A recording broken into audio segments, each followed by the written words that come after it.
Сәлем бердік. Жүрекке жақын, жақсы керемет жандар. Адам үшін ең үлкен байлық бір-бірінен хал сұрау, сәлемдесу екен.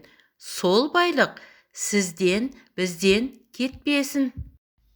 Ертеде үлкен өзеннің жағасында кедей балықшы көп балалы отбасымен өмір сүріпті.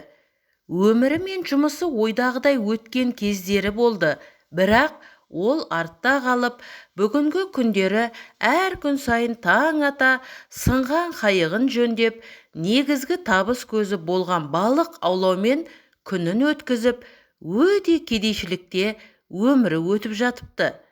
Жаңа қайық сатып алуға ақшасы болмағандықтан, күн сайын ескі қайықты жөндеумен жаңа күні басталады екен. Күндер осылай бір қалыпты өтіп, балықшының да көңілі пәс тартып, жалығу мен үміт үзуге шақ қалыпты. Бірде жолаушылап кетіп бара жатқан бір қарт адам одан үйіне түнеп шығуға рұқсат сұрайды.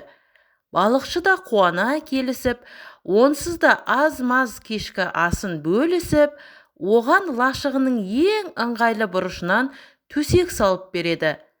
Қария таңертең кетерде үй иесіне алғысын айтып, сізге қандай көмек қажет деп сұрағанда, балықшы онша дәулетті емес көрінетін қарияны мазақ етіп, сен ақылды адам болуың керек, көп жерді аралап көп нәрсені білетін шығарсыз, маған кедейліктен шығуға көмектесетін кеңестер беріңіз депті.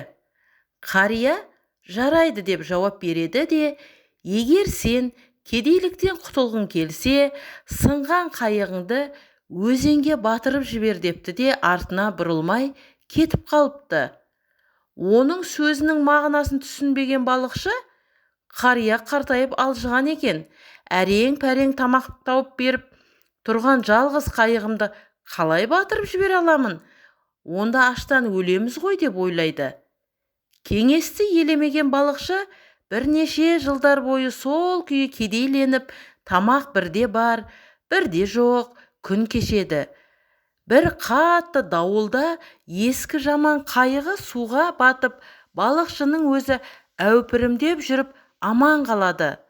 Ескі қайығынан айырылған балықшы қатты қайғырып, бұл жерден кетуге мәжбүр болады. Ақыры отбасын ертіп алып, өзен жағасымен өрлеп жүріп кетіпті. Олар қанша ұзаққа, қанша жол жүргені беймәлім, әйтеуір бір жерде балықшылар қосынысына кездесіп, көптеген үлкенді кішілі қайықтарды көреді.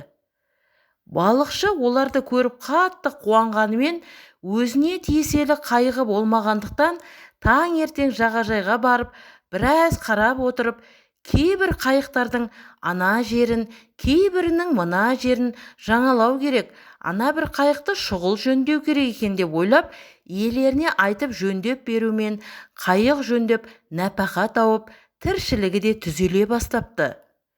Өзінің ескі қайығын күн сайын жөндейтін тәжірибесінің пайдалы болғаны соншалық, ол керемет жөндеуші, ескі қайықты әдемі ететін алтын қолды адам атанып, атағы жайылады. Біраз уақыттан кейін жақсы жаңа үй сатып алып, өзінікі деген жаңа қайық алып, жақсы өмір сүре бастайды. Балықшы әлгі қарттың кеңесін осы кезге ғана түсініп, оның сөздері неткен ақыл еді деп, іштей сыбырлап, сол ақылды уақытында орындамағанына өкінеді. Иә, адамдар әрқашан осындай, бір нәрсеге жабысып алса, өзгеруден қорқатындықтан, қиын әрі ауыр болса да, сол ескіден айырыла алмайды.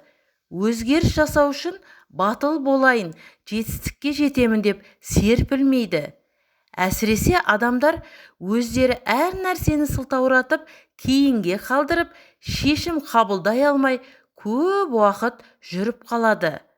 Жаңадан болған нәрсенің бәрі жақсылық әкеледі. Ыңғайсыз қиын жерде тұра берудің мағынасы жоқ. Белгісіз және беймәлім нәрселерден қорқумен уақыт жоғалтпай, алға ұмтылып, тез өзгер. Алдыңда тек жақсылық қана тосып тұр дегенге сенімді бол. Өз тәжірибең де саған көп жағынан көмекке келетін болады.